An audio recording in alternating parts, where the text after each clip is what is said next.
एक दिवसीय झारखंड दौरे पर मंत्री शिल्पी नेहा तिर्की। झारखंड लोकसेवा आयोग के अभ्यर्थियों ने मंत्री से की मुलाकात। मंत्री से छात्रों ने सुनाई आपबीती। खगड़िया में हुआ एनडीए का जिला कार्यकर्ता सम्मेलन। बीजेपी प्रदेश अध्यक्ष दिलीप जायसवाल ने लालू एंड फैमिली पर बोला हमला, कहा लालटेन को बिहार की जनता ने तोड़ दिया। तनमोसा की खलारी में हुई बैठक। सीसीएल अध्यक्ष की अध्यक्षता में की गई बैठक, कई मुद्दों पर हुई बातचीत। आईईडी विस्फोट में कैप्टन करमजीत शहीद। सांसद मनीष जायसवाल ने दी श्रद्धांजलि। पीड़ित परिजनों को मदद का दिया भरोसा। जमशेदपुर में पेसा कानून लागू करने की मांग। 25 फरवरी को एक दिवसीय भूख हड़ताल की चेतावनी। सरकार पर लगाया अनदेखी का आरोप। नमस्कार, बिहार झारखंड देख रहे हैं आप। मैं हूं आपके साथ भावना त्रिपाठी। हजारीबाग में झारखंड सरकार के मंत्री शिल्पी नेहा तिर्की एक दिवसीय दौरे पर थी और इस दौरे के दौरान झारखंड लोक सेवा आयोग के अभ्यर्थियों ने उनसे कांग्रेस कार्यालय में मुलाकात की।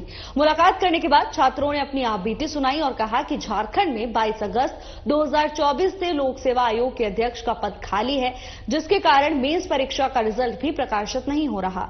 उन्होंने कहा कि कई परीक्षाएं अधर पर लटकी हुई हैं। छात्रों ने मुलाकात करने के बाद यह ऐलान किया है कि 18 फरवरी को कैबिनेट की बैठक होनी है। बैठक में अध्यक्ष पद के लिए नियुक्ति नहीं होती है तो 19 फरवरी से उग्र आंदोलन झारखंड में होने जा रहा है। अभ्यर्थी अर्धनग्न प्रदर्शन करेंगे। महिलाएं अपना मुंडन संस्कार करवाएंगी। यही नहीं, अभ्यर्थी अपने हाथों में फांसी का तख्ता लेकर घूमेंगे और इसके लिए राज्य सरकार दोषी होगी। 22 अगस्त 2024 के बाद से जेपीएससी में कोई अध्यक्ष पद नहीं है। अभी तक सरकार के द्वारा 13 कैबिनेट हो चुकी है। एक भी कैबिनेट में जेपीएससी अध्यक्ष की चर्चा नहीं की गई है। हमने निरंतर मुख्यमंत्री और अन्य मंत्रियों से वार्ता की है, परंतु निरंतर मुख्यमंत्री और मंत्रियों द्वारा यह आश्वासन दिया जा रहा है कि हम अध्यक्ष एक योग्य व्यक्ति की तलाश कर रहे हैं। तो योग्य व्यक्ति की तलाश आखिर कब तक होगी? हमने निरंतर प्रदर्शन भी किया है और अभी हमें 10 तारीख को हमने ये जेपीएससी का अर्थी लगा के उनको जलाया है और 12 को हम लोगों ने पिंडदान किया है। अगर 18 को आगामी कैबिनेट में जेपीएससी अध्यक्ष की नियुक्ति नहीं होती है तो हम सभी जेपीएससी अभ्यर्थी, मेंस के अभ्यर्थी 19 तारीख को अर्धनग्न प्रदर्शन करेंगे। साथ में फांसी का तख्ता लेके हम लोग रोड पर कैंडल मार्च करने का तैयारी कर रहे हैं। गंभीर है इस मामला को लेके, मगर उन्होंने अपना चिंता भी व्यक्त किया है। जब भी मैंने व्यक्तिगत रूप से उनसे बात की है इस बारे में, उन्होंने अपना चिंता व्यक्त किया है कि वो एक बहुत ही विश्वसनीय व्यक्ति को उस पद में बैठाना चाहते हैं ताकि किसी भी तरह से उसका ना उसके ऊपर दाग हो या आगे उससे दागी कुछ वो कर पाए। तो ऐसे व्यक्ति को ढूंढ रहे हैं और मुझे लगता है जल्दी इसमें पहल भी करें। खगड़िया में शनिवार को एनडीए का जिला कार्यकर्ता सम्मेलन हुआ। इस सम्मेलन में बीजेपी के प्रदेश अध्यक्ष डॉक्टर दिलीप जायसवाल, जदयू प्रदेश अध्यक्ष उमेश सिंह कुशवाहा उन्होंने भी हिस्सा लिया और वहीं अपने संबोधन में बीजेपी प्रदेश अध्यक्ष दिलीप जायसवाल ने लालू एंड फैमिली पर बड़ा हमला बोला। उन्होंने कहा कि बिहार में अब कौरव का शासन नहीं आएगा। लालटेन को बिहार की जनता ने तोड़ दिया है। बिजली देने वाली एनडीए को लोग पसंद कर रहे हैं। इसके साथ ही उन्होंने कहा कि सामाजिक न्याय की बात करने वाले लोग जब सत्ता में रहते हैं तो परिवार की बात करते हैं और सत्ता से बाहर रहते हैं तो सामाजिक न्याय की बात करते हैं। दिलीप जायसवाल ने कहा कि मुफ्त की आदत लगाने वाले अरविंद केजरीवाल को दिल्ली की जनता ने नकार दिया। उनके चेले तेजस्वी भी माई बहन योजना चलाने की बात कर रहे हैं। सत्ता में आएंगे तब ना इस योजना को लागू करेंगे। इसके साथ ही उन्होंने कहा कि देश के लोग केवल प्रधानमंत्री नरेंद्र मोदी की गारंटी पर भरोसा करते हैं। तो वहीं जदयू प्रदेश अध्यक्ष उमेश सिंह कुशवाहा से पत्रकारों ने जब पूछा कि इस्लामिक स्कॉलर वक्फ संशोधन बिल में समर्थन करने पर जदयू को चुनाव में खामियाजा भुगतने की बात कर रहे हैं, तो उन्होंने कहा कि ये लोग मुस्लिम वोट का मार्केटिंग करते हैं। नीतीश कुमार ने अल्पसंख्यक समाज के लिए जो काम किया है वो स्वतंत्र भारत में कोई मुख्यमंत्री ऐसा काम नहीं किया है। इसके साथ ही उन्होंने कहा कि अल्पसंख्यक समाज के हित के लिए हमारे नेता हमेशा सोचते हैं। मतदाता देखेगी, इसमें तो आपको बता देते हैं कि हम लोग के नेता माननीय मुख्यमंत्री नीतीश कुमार जी ने जो अल्पसंख्यक समाज के लिए जो काम किया है वो स्वतंत्र भारत में इतिहास में ऐसा मुख्यमंत्री कोई नहीं हुआ है। जो काम इतना जो लोग मार्केटिंग करना चाहते हैं अल्पसंख्यक समाज के वोट पर, हमारे नेता कभी वोट की चिंता नहीं करते। हमारे नेता हमेशा वोटर की चिंता करते कि उसका परिवार कैसे खुशहाल हो, उनका सामाजिक स्थिति, आर्थिक स्थिति, शैक्षणिक स्थिति कैसे बेहतर हो, इसके लिए काम करते हैं हम लोग। हम विकास और मोहब्बत के नाम पर वोट मांगते हैं। जहां पर पहले लालटेन और डिबिया होता था, आज वहां बिजली पहुंच गया। लोगों ने लालटेन को तोड़ दिया और बिजली को पसंद किया। बिजली यानी एनडीए और लालटेन यानी क्या है हम उसका नाम ले लेंगे। चांदी का चम्मच लेके जो बेटा जन्म लेता है वो बोलता है हम ही यहां के मुख्यमंत्री बनेंगे। लालू यादव जी बोलते हैं सामाजिक न्याय की बात करते हैं, लेकिन जब सत्ता में आते हैं तो पारिवारिक न्याय की बात करते हैं। पूरा बिहार में बता दिया कि अब कौरव इस बिहार में नहीं आएगा। 2005 के पहले का राज फिर से बिहार में नहीं आएगा। अरविंद केजरीवाल दिल्ली में बहुत मुफ्त में सब कुछ बांटता था, मुफ्त का आदत लगाने का प्रयास करता था और उसी गुरु का चेला यहां पर बोलता है माय बहन को हम पैसा दे देंगे महीना में। अरे पहले सत्ता में आओगे तब ना पैसा दोगे, सत्ता में पहले न कर रहा तो पैसा कहां से देगा। अरे पैसा पूरा देश अगर एक गारंटी पर विश्वास करता है तो वो है नरेंद्र मोदी की गारंटी। मोदी इनमोसा की बैठक खलारी के ढकरा वीआईपी क्लब में सीसीएल अध्यक्ष रामराज सिंह की अध्यक्षता में की गई। बैठक में मुख्य रूप से इनमोसा के कोल इंडिया कार्यकारी अध्यक्ष विजय कुमार सिंह और सीसीएल सहायक मंत्री सुधीर सिंह और बीएनडे के एरिया अध्यक्ष अनिल कुमार सिंह आदि लोग उपस्थित थे। बैठक में इनमोसा द्वारा सीसीएल में घोषित आंदोलन को सफल बनाने का फैसला लिया गया। राष्ट्रीय कार्यकारी अध्यक्ष विजय कुमार सिंह ने कहा कि इनमोसा ने अपनी मांगों को लेकर 24 फरवरी से 26 मार्च तक चरणबद्ध तरीके से आंदोलन घोषणा की है। मांगों में माइनिंग स्टाफ के प्रमोशन को एकमुश्त करने, ओवरमैन सर्टिफिकेट धारक सभी माइनिंग स्टाफ को ओवरमैन ग्रेड बी में प्रमोशन देने, सीसीएल की सभी कमेटियों में इनमोसा का प्रतिनिधित्व देने, सभी माइनिंग स्टाफ को अधिकारियों की तरह मेडिकल सुविधा देने, सभी माइनिंग स्टाफ को प्राथमिकता के आधार पर आवास उपलब्ध कराने सहित कई मांगे शामिल हैं। और विजय कुमार सिंह ने कहा कि इन मुद्दों को लेकर 24 फरवरी को परियोजना कार्यालय में पर प्रदर्शन, 3 मार्च को महाप्रबंधक कार्यालय पर धरना प्रदर्शन, 10 मार्च को सीसीएल मुख्यालय दरभंगा हाउस पर धरना प्रदर्शन, इसके साथ ही 24 से 26 मार्च तक 3 दिनों की आकस्मिक छुट्टी पर माइनिंग स्टाफ रहेंगे। उन्होंने कहा कि माइनिंग स्टाफ डीजीएमएस के नियमों का पालन करते हुए उत्पादन में अपनी महत्वपूर्ण भूमिका निभाते हैं, ऐसे में उनकी समस्याओं को अनदेखा किया जाता है। बैठक का संचालन एरिया अध्यक्ष रविंद्र बैठा ने किया। बता दें कि बैठक में पिपरवार एरिया अध्यक्ष एसडी राम, मगध सचिव रविंद्र प्रसाद, अध्यक्ष गणेश जी, आम्रपाली सचिव राहुल सिंह, अध्यक्ष एसबी तिवारी, राजहरा अध्यक्ष पवन कुमार, इनके एरिया सचिव उमाकांत सिंह, धीरेन्द्र कुमार सिंह, पवन प्रसाद, एसएस मंडल, रामाशंकर पासी, मंजर हुसैन, बाल मुकुंद पांडे, योगेंद्र यादव सहित इनके पिपरवार, राजहरा, मगध एवं आम्रपाली एरिया के माइनिंग स्टाफ मौजूद रहे। लोगों का प्रमोशन बहुत ज्यादा लंबित है, 8-8 साल 9-9 साल से एक ही पद पर काम कर रहे हैं और ये हमारा डिमांड जेन्युइन है। इसलिए जेन्युइन है कि बहुत सारी माइने हैं जहां डीजीएमएस का वायलेशन में शॉर्टेज में ओवरमैन माइनिंग सरदार के बिना काम चल रहा है और ये कानूनन ठीक नहीं है। तो अगर प्रमोशन दिया जाएगा तो हमारे लोगों का मनोबल भी बढ़ेगा और कंपनी का शॉर्टेज भी पूरा होगा। दूसरी बहुत बड़ी चीज है स्टेटस का। हमारे लोग जो आप जैसा देखते होंगे प्रेस मीडिया के माध्यम से है, वो चाहे सेफ्टी कॉन्फ्रेंस हो, डीजीएमएस का गाइडलाइन हो, कोल इंडिया का गाइडलाइन हो, कंपनी का गाइडलाइन हो, सुरक्षा उत्पादन उत्पादकता से संबंधित किसी भी तरह का गाइडलाइन अगर दिया जाता है तो उसको कार्य रूप देने की जिम्मेवारी हमारे लोगों की होती है। मगर दुर्भाग्य का बात है कि आज तक हम लोगों को सुरक्षा समिति जो सीसीएल का है उसमें इनमोसा का रिप्रेजेंटेशन नहीं है। मैंने डिमांड किया है, अभी ईसीएल बीसीसीएल दोनों कंपनी सेफ्टी कमेटी में इनमोसा को इंक्लूड कर लिया, मगर हमारा एग्रीमेंट आज से 5 साल पहले डायरेक्टर टेक्निकल और डायरेक्टर पर्सनल दोनों उस मीटिंग में थे। पूरे 14 एरिया के एरिया सेक्रेटरी प्रेसिडेंट के समक्ष हुआ था कि नहीं, सेफ्टी कमेटी में आपका रिप्रेजेंटेशन रहेगा। जम्मू कश्मीर के अखनूर सेक्टर में हुए आईईडी विस्फोट में हजारीबाग के कैप्टन करमजीत सिंह बख्शी शहीद हो गए, जिसके बाद शनिवार को हजारीबाग सांसद मनीष जायसवाल उनके आवास पहुंचे और श्रद्धांजलि अर्पित की। इस दौरान उन्होंने कहा कि कैप्टन बख्शी का सर्वोच्च बलिदान समस्त हजारीबाग और राष्ट्र के लिए ऋण स्वरूप है। साथ ही शोक संतप्त परिजनों के प्रति गहरी संवेदना प्रकट करते हुए कहा कि शहीद के नाम पर चौक का नाम या प्रतिमा लगाई जाएगी। कहने के लिए बहुत कुछ नहीं है। बहुत दुर्भाग्यपूर्ण।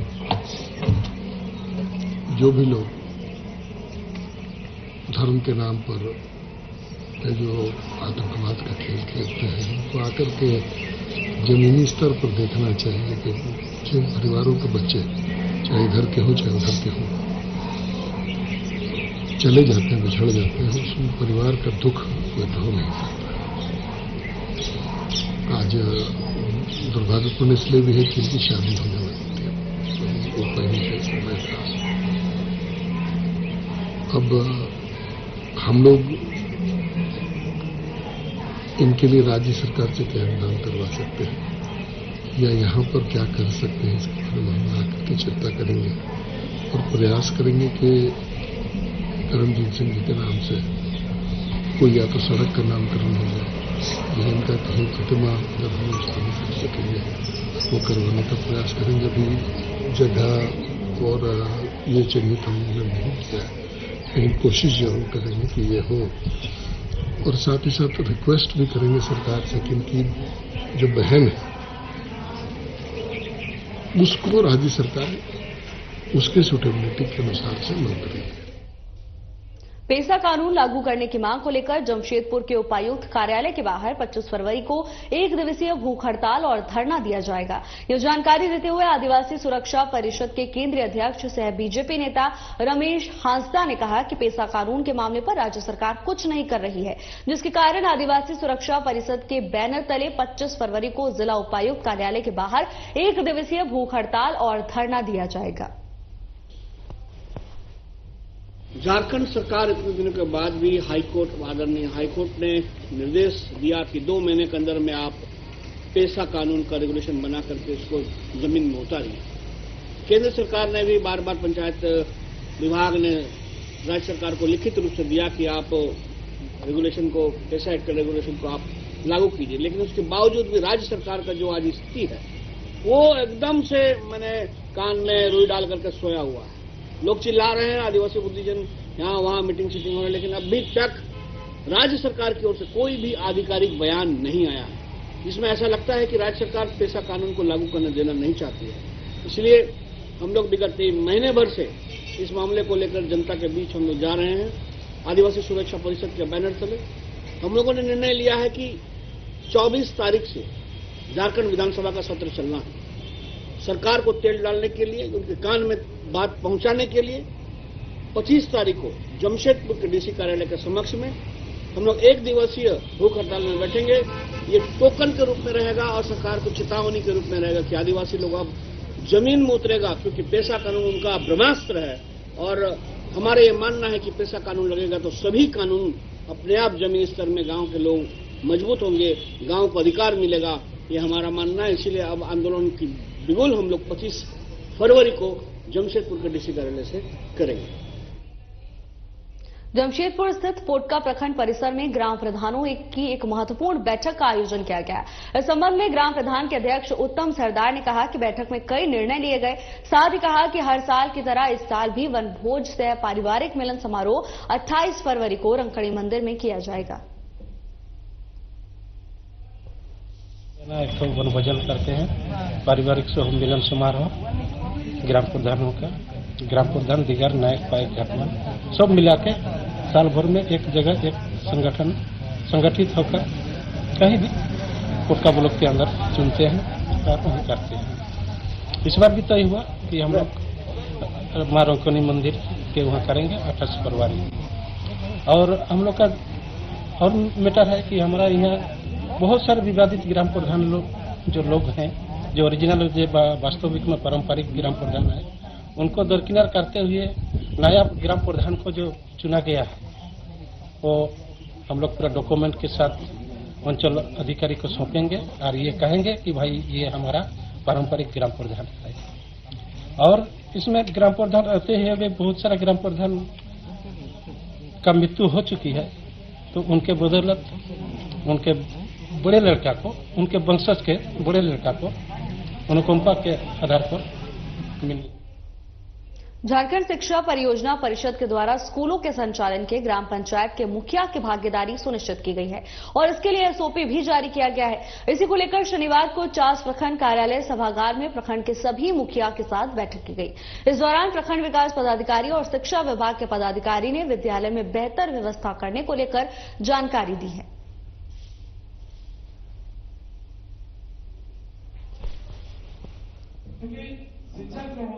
मुखिया होने के नाते हम अपना पंचायत के जो भी जितने भी स्कूल हैं 10 स्कूल मेरा पंचायत में है। हाई स्कूल से लेकर प्राथमिक विद्यालय से लेकर मिडिल स्कूल 10 स्कूल है। 200 स्कूल का विजिट हम करते हैं। बात यहाँ है कि शिक्षा को लेकर के, क्योंकि शिक्षा एक इम्पोर्टेंट चीज है सभी के लिए है, लेकिन यहाँ हम लोग को देखते हैं कि टीचर्स का जो कमियां है इस कमियां को कैसे दूर किया जाए, इस विषय में हम मैडम जैसे बीओ मैडम से बात किए हैं। हमको लग रहा है कि उस विषय में जो है कि चर्चा होना चाहिए था, लेकिन नहीं हो पाया क्योंकि समय का अभाव के कारण नहीं हो पाया। हम कोशिश करते हैं और इस बात को लिखित रूप से भी हम दिए हैं विभाग को, क्योंकि जो है कि टीचर्स का जो कमियां है उसको दूर कैसे किया जाए, दूर होना चाहिए और ताकि जो है कि व्यवस्था जो है शिक्षा व्यवस्था सुदृढ़ किया जाए। झारखंड शिक्षा परियोजना परिषद के निर्देश पर स्कूली शिक्षा में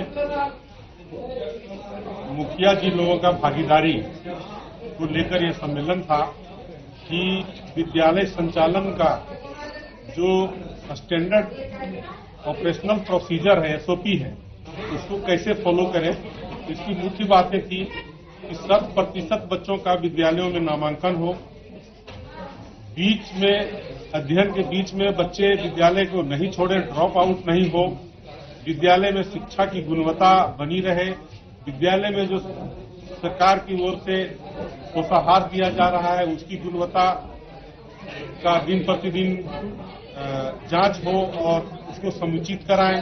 सरकार की ओर से जो बच्चों को पोशाक दिया जा रहा है उसकी गुणवत्ता।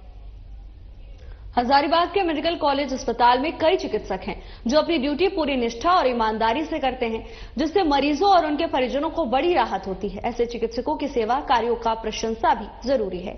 ऐसी ही एक अत्यंत प्रशंसनीय कार्य को अपने चिकित्सीय अनुभव से अंजाम दिया है और इसे लेकर हमारे हजारीबाग संवाददाता प्रमोद खंडेलवाल ने चिकित्सक डॉक्टर संजीव कुमार सिंह से खास बातचीत की है। आइए आपको सुनाते हैं। हजारीबाग की बात कर रहे हैं? जी बिल्कुल। डॉक्टर तो कई हमने देखा, डॉक्टर के रूप हमने देखा, लोग डॉक्टर को भगवान मानते हैं। आज यह कर दिखाया और साथ ही साथ अपने दर्शकों को उन डॉक्टरों से बात करने से पहले ये मैं बता दूं कि सांसद मनीष जायसवाल ने आज डॉक्टरों को सम्मानित भी किया है। हमारे साथ ऐसे ही डॉक्टर हैं डॉक्टर संजीव कुमार सिंह। डॉक्टर साहब, सबसे पहले तो साधना प्लस न्यूज की पूरी टीम की तरफ से आपको ढेर सारी शुभकामनाएं और बधाई। धन्यवाद। एक सफल ऑपरेशन क्या कुछ कहेंगे डॉक्टर साहब? सबसे पहले तो हजारीबाग के सभी निवासियों को मेरी तरफ से नमस्कार और जोहार। ये जो ऑपरेशन की आप बात कर रहे हैं, कल ये ऑपरेशन सदर अस्पताल में हमने और डॉक्टर शशि दोनों ने मिलकर के ऑपरेशन की इनको अंजाम दिया था। कल ये मरीज जो था रीढ़ के हड्डी के फ्रैक्चर हो जाने की वजह से दोनों पैर में लकवा का लक्षण आ गया था और साथ में पेशाब का जो यूरिनरी ब्लैडर जिसको बोलते हैं उसमें भी पैरालिसिस हो गया था, जिसकी वजह से वो खुद से पेशाब नहीं कर पा रहा था। पेशाब खुद ब खुद निकल जा रहा है। डॉक्टर साहब, एक सवाल होता है, क्योंकि सरकारी अस्पताल में इस तरीके का होना बहुत बड़ी बात है अपने आप में, पांचों उंगलियां बराबर नहीं होती है। अगर ये ऑपरेशन अगर बाहर निजी अस्पतालों में होता तो क्या कॉस्टिंग पड़ता परिजनों को? सबसे पहले तो मैं ये कहना चाहूंगा कि निजी अस्पतालों में हजारीबाग में कहीं भी इस तरह का ऑपरेशन शायद नहीं हो पाता है, क्योंकि ये बहुत ही जटिल ऑपरेशन है। जैसे मैं अपने अस्पताल में भी करता हूँ, मेरा खुद का अपना अस्पताल है कलावती हॉस्पिटल, यहाँ भी मैं किया हूँ पहले इस तरह के ऑपरेशन 2-3, और पहले भी सदर में भी हम लोगों ने 2-3 ऑपरेशन इस तरह का किया है स्पाइन का। अगर हजारीबाग शहर से बाहर की बात है, कितना कॉस्टिंग होता है? हजारीबाग से शहर के बाहर की बात मैं करूँ तो फिर बाहर में 3 से 4 लाख रुपया खर्च हो जाएगा। और अपने यहाँ भी मैंने किया है तो उस समय मरीज को ज्यादा नहीं, आयुष्मान भारत के थ्रू ही हुआ था। डॉक्टर साहब, एक सवाल, क्योंकि इस तरीके का ऑपरेशन जब कोई डॉक्टर करता है कैसा फीलिंग होता है? ये अपने आप में बहुत गर्व महसूस होता है कि इस तरह का ऑपरेशन मैं अच्छे तरीके से कर लेता हूं और मरीज भी सही सलामत हमारे पास से घर वापस लौट जाते हैं। एक अंतिम सवाल डॉक्टर साहब, चूंकि आप एक डॉक्टर हैं और आप किसी का ऑपरेशन करते हैं, चाहे वो कोई भी, अगर वो ऑपरेशन अगर परिवार वालों का करे, भगवान ना करे कभी ऐसा हो, तो उस समय आपकी फीलिंग और अदर्स का करते हैं ऑपरेशन उस समय की फीलिंग, दोनों में फीलिंग के अंतर क्या होता है? देखिए, भगवान न करे कि ऐसा नौबत आए हमारे पास, और नहीं तो हमारे लिए हर मरीज एक समान होता है, ना कोई हमारे लिए गरीब होता है ना कोई अमीर होता है। इलाज होता है, हर मरीज के लिए इलाज एक समान ही होता है। चलिए, बहुत बहुत धन्यवाद। बिल्कुल सही बात है, मरीज कोई भी हो एक समान होना चाहिए, चाहे वो गरीब हो चाहे वो अमीर हो। अपने सहयोगी कैमरामैन के साथ में प्रमोद खंडेलवाल, साधना प्लस न्यूज, हाजी। हजारीबाग मेडिकल कॉलेज अस्पताल के ऑर्थोपेडिक विभाग की एक चिकित्सीय टीम ने एक जटिल ऑपरेशन को सफलतापूर्वक पूरा किया। चिकित्सकों की सफलता से प्रभावित होकर हजारीबाग लोकसभा क्षेत्र के सांसद मनीष जायसवाल ने चिकित्सकों की सराहना की और शनिवार को अस्पताल पहुंचकर इस ऑपरेशन में शामिल चिकित्सा टीम के सभी डॉक्टर्स और सहयोगियों के साथ अस्पताल प्रबंधन के उपाधीक्षक को शॉल उड़ाकर पुष्प भेंट कर उनका सम्मान किया। कठिन ऑपरेशन, जिसके लिए हॉस्पिटल तैयार नहीं था, उसके बावजूद भी परिस्थिति को देखते हुए डॉक्टर्स और उनकी पूरी टीम ने प्रयास किया। ये जो रीढ़ का हड्डी है, इसके टूट जाने के बाद नॉर्मली इसका ऑपरेशन हजारीबाग तो छोड़िए, रांची में भी होना थोड़ा कठिन ही रहता है। और अमूमन देखा जाता है कि जो न्यूरो के जो सर्जन होते हैं वही लोग, स्पाइन के जो सर्जन होते हैं वही लोग इसको टच कर पाते हैं। तो किसी ऑर्थोपेडिक यूनिट के द्वारा ये किया जाना ये अपने आप में बहुत कल्याणकारी है। और ये जो ऑपरेशन यहाँ पर हुआ, इसका कॉस्ट बहुत कम था। अगर यही बाहर जाकर के अगर कराया जाता तो 7-8-10 लाख रुपए से कम का खर्चा इसमें नहीं आता। तो ये एक बहुत बड़ी उपलब्धि है ऑर्थो टीम के लिए। लोगों को अब विश्वास होगा सरकारी अस्पताल। एक बात और आपको जोड़ दूं, ये ऑर्थो टीम बोलने का मतलब ये नहीं है कि पूरा ऑर्थो का जो डिपार्टमेंट है सदर अस्पताल का वो सुधर गया है। आज भी वो कलंकित है अपने जो। फिलहाल के लिए बस इतना ही। अब वक्त हो चला है डॉक्टर राकेश गुप्ता